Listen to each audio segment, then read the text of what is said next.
Hey now, everybody. This is Professor Island, and welcome to Inglet.org. Today we are discussing supernatural nature and the use of animals or animal-like creatures in movies for the effect of horror.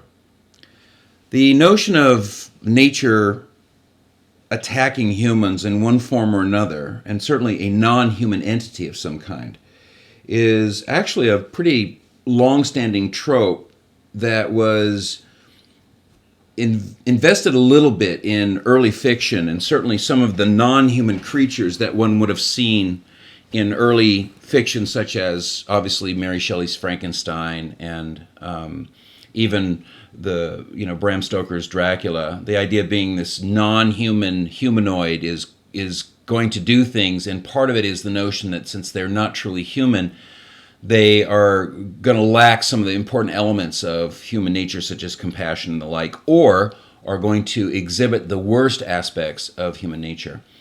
Certainly, when we look at Dracula or later things like a Wolfman or a Dr. Jekyll and Mr. Hyde type story, what we're looking at is this embodiment of the worst of human beings. Interestingly, it is Shelley's Frankenstein that when the story is told from the perspective of the creature, unlike the movies that you see certainly later, the creature is actually a thoughtful character who is injured and angered and upset by the rejection from Frankenstein.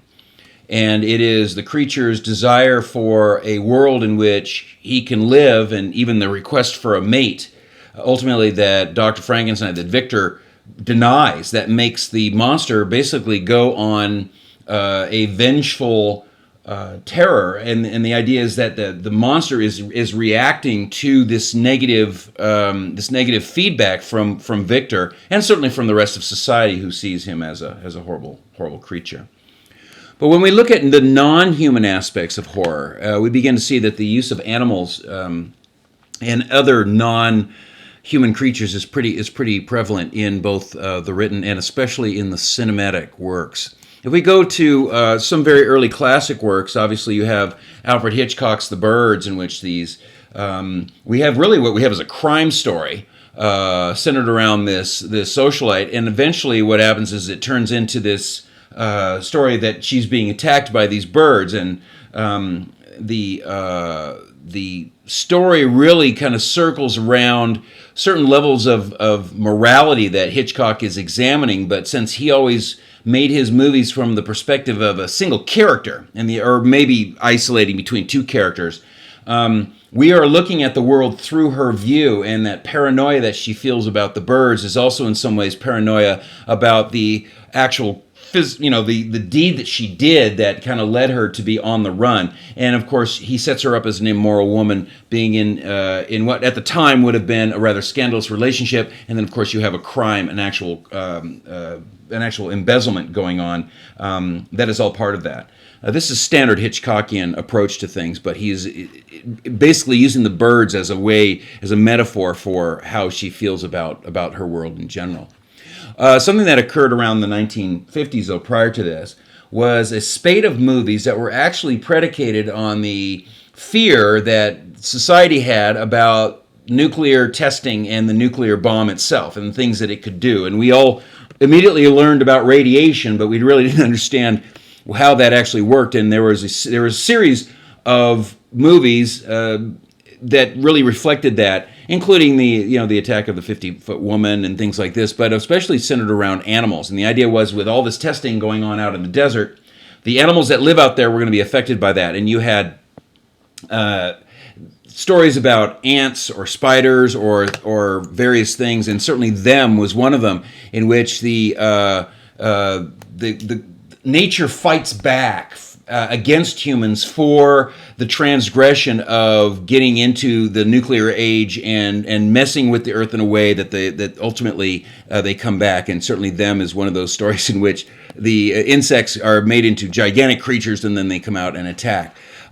We see this also in the 1970s with the advent of the environmentalist movement. We had a series of perhaps more realistic stories in which this storyline essentially is that nature is sick and tired of all of the damage that humans have done, and so you had stories about, in this case, the swarm, which is flying insects, but you also had something about frogs attacking, and then bears attacking, and then just a general one about the attack. I think it was called the Attack of the Animals or something like this, in which basically nature is just fighting against humans and totally destroying them simply because of the impact, overall impact, not just the nuclear issue, but the overall impact that humans have had on society.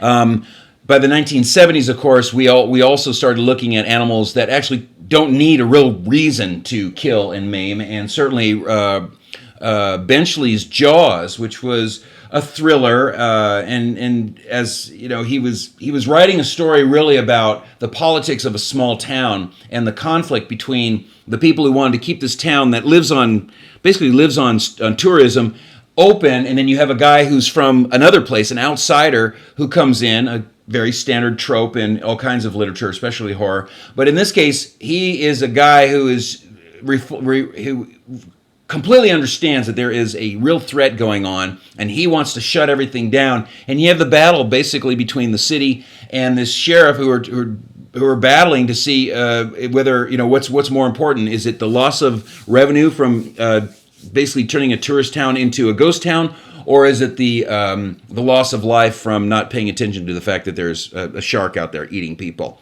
Certainly the Jaws thing, which became the first big hit. This is the first blockbuster of all time, and certainly the notion of what we call the summer blockbuster.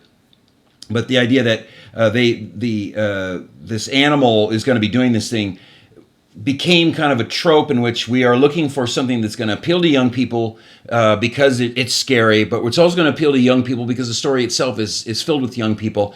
And that particular trope is old. Most of the early horror movies that I was referring to, like Them and things like that, or even The Blob, which starred a young Steve McQueen from the 1950s, these stories were about young people living in a world in which something is going wrong, and they seem to be the only ones who are aware of it and know what to do about it.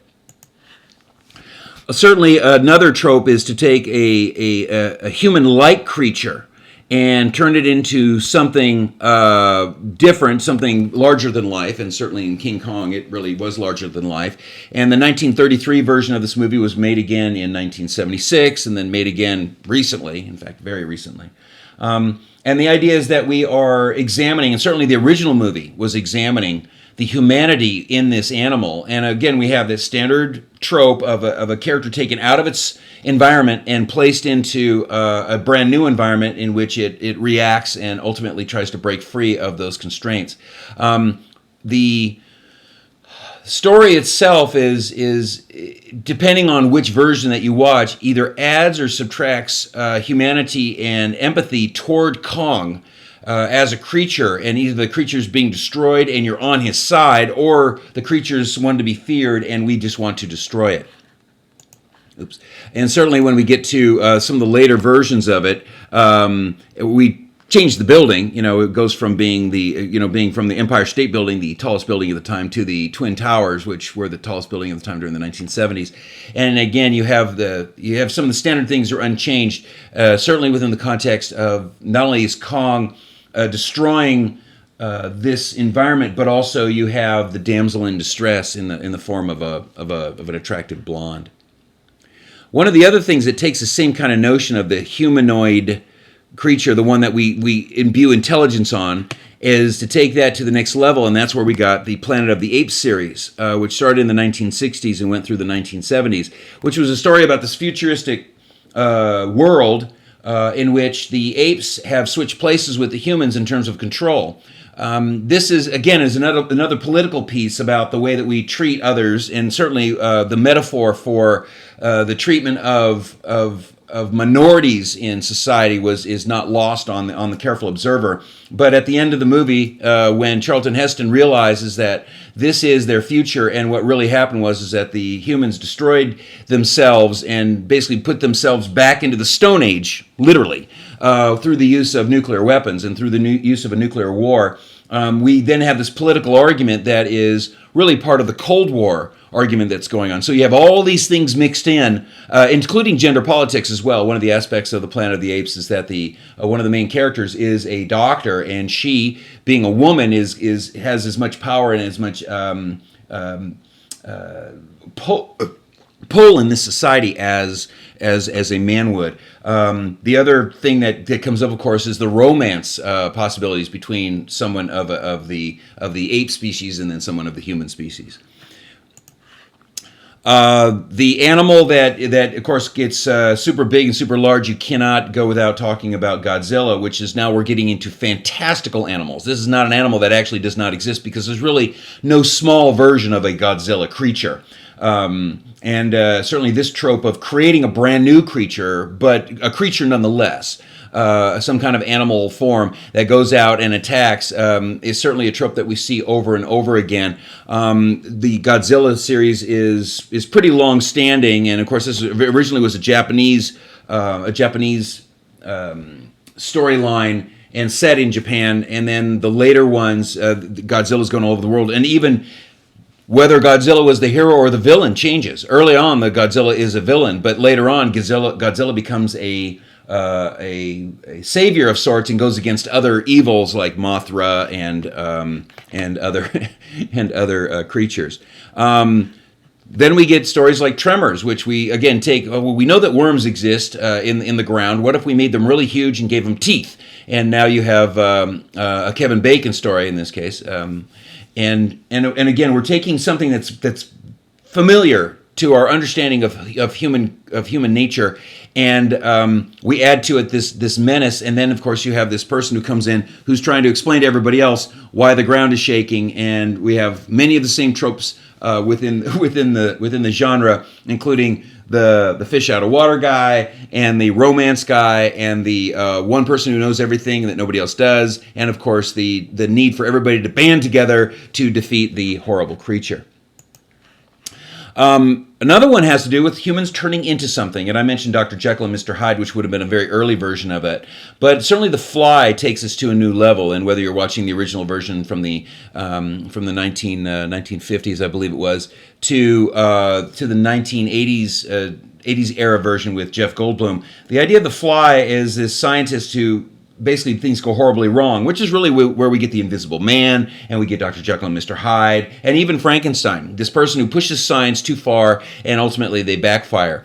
Certainly The Fly as a storyline has a lot to do with this individual who is morphing into something else. And if your story that you're analyzing has to do with somebody who's going through some kind of transformation, I mean, we have that with Kafka in The Metamorphosis.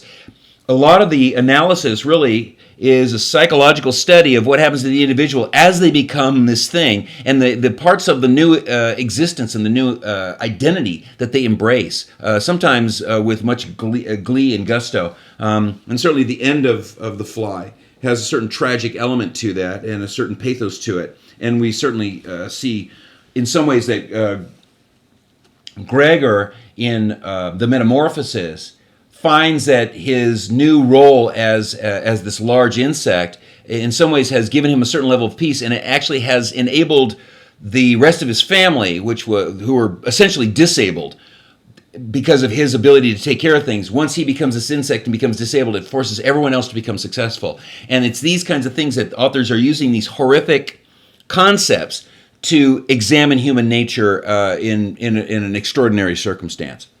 Look at your story and see whether or not you have animals. See whether or not you have animal forms or animal figures, and figure out where the author is going with this and how much of this really comes right back to the human nature aspect, whether it's the kill or be killed aspect of survival, whether it's the one individual against society thing, whether it's the notion of what it is to be human, and keep these things in mind as you apply either that mythological construct of the archetypes or maybe even a psychoanalytical aspect on the character, on that creature, if you're given enough information about them, as to how they respond and what the author is saying about human nature with this trope.